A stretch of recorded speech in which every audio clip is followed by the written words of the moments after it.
What is up, guys? Annie's here. Guild Forever gonna be giving you a brief little review for Mobile Suit Gundam: The Witch of Mercury. Yes, finally, yes, a new Gundam series. For those of you that aren't aware, I'm a massively huge Gundam fan. If wait, you know what?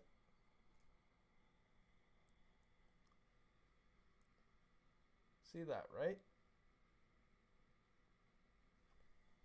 So I don't want nobody questioning me.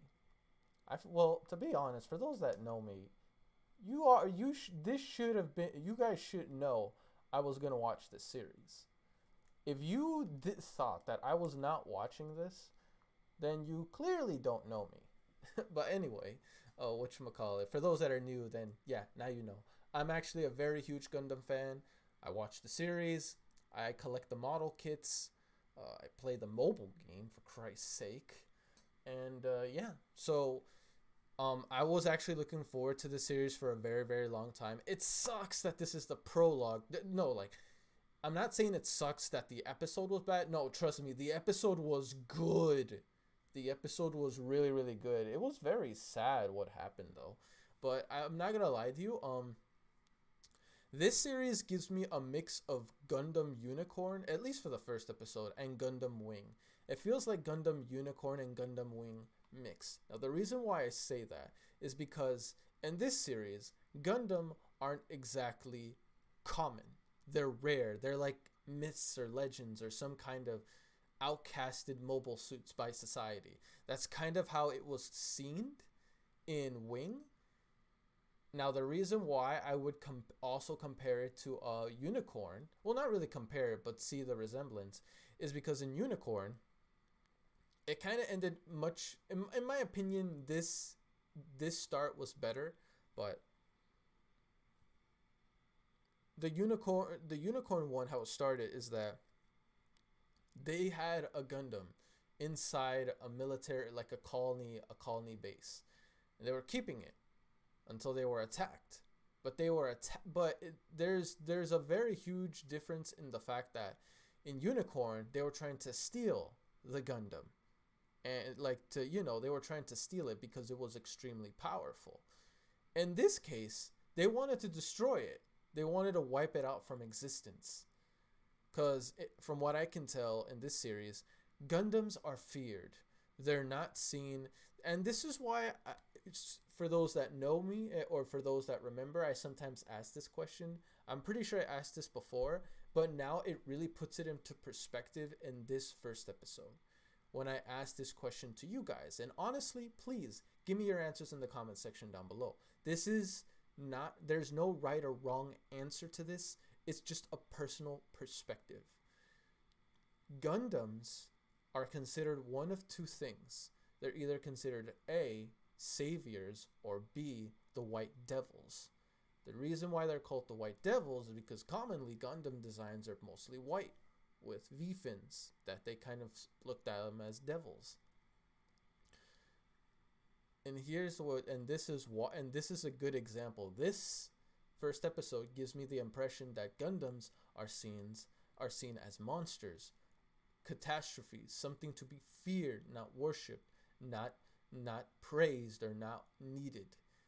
But of course, in the opposite side that were attacked, to them the Gundam are the key to the future, which in most cases in very common Gundam series, Gundams are usually the key to mankind's evolution, to helping them reach new levels of heights and strength, foreseeable things, powers.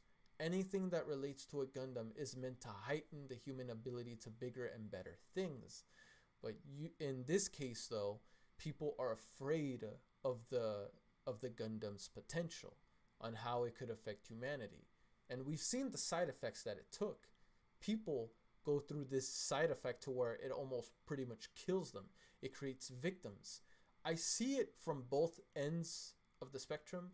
I understand the ones trying to kill the people on this base, and I understand the ones being victims to this massacre.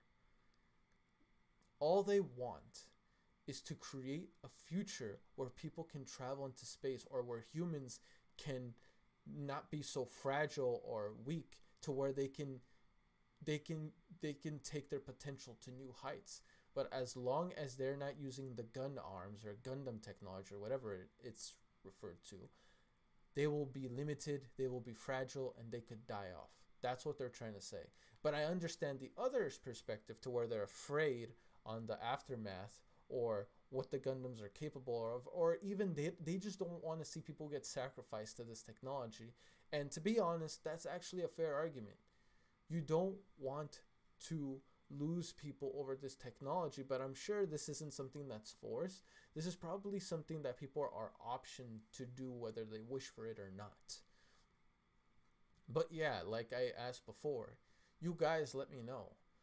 To you, what are Gundams? Are they saviors or are they devils, monsters, something to be feared?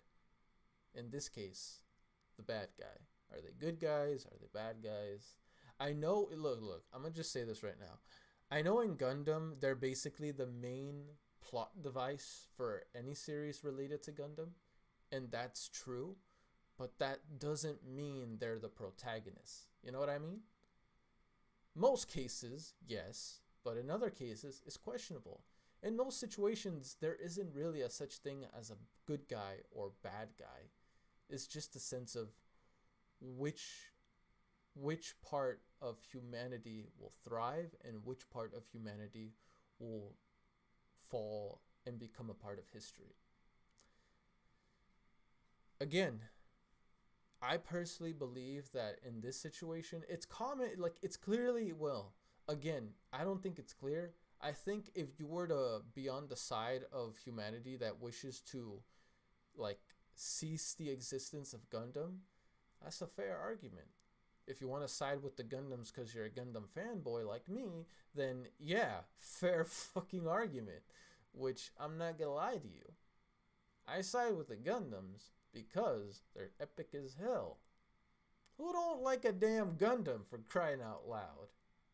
That's probably like the best mech thing related, period. I guess that's a personal opinion though. But yeah, personally. I will have to say though, the first episode, well, this isn't really the first episode. This is a prologue to the series, right? You guys can confirm that for me. But based on what I saw in this prologue, I'm hyped. I'm very hyped.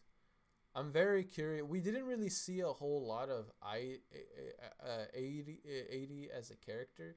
And if you're telling me that you get some character out of a 4-year-old toddler, I don't know about that, Chief. She's just a child. She's a blank sheet. It's not till she gets older where we see some real characterization. Of course, this is basically just the background of her, relating where she was during this whole massacre. Probably what happened to her father and her mother. I feel like I don't know why. I could be wrong. You guys let me know your impressions. I feel like the mom is going to be one tough cookie. Like she's gonna be a stone cold like instructor for Eddie, cause she knows she's not the one that's meant to pilot this Gundam. It's her daughter, and it makes me wonder, why did the Gundam accept her and not her mom? Like that is crazy. It makes me wonder, is this Gundam actually some kind of sentient being? You know what I mean? Is it alive? Or is it just... I really don't want to say it's coincidence. There has to be a reason why Eddie was picked. Of course, it's too early to guess. We have to wait until the actual series comes out to get a better understanding. I really hope they explain why she was picked and it's not some BS. So it's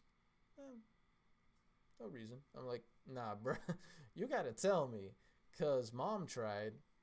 Rejected her. At least I'm pretty sure it did, right? Eri is she's a damn child, and she got chosen. Maybe it's because, again, this is why I think this Gundam may be alive. Again, personal opinion, but I truly think this thing's alive.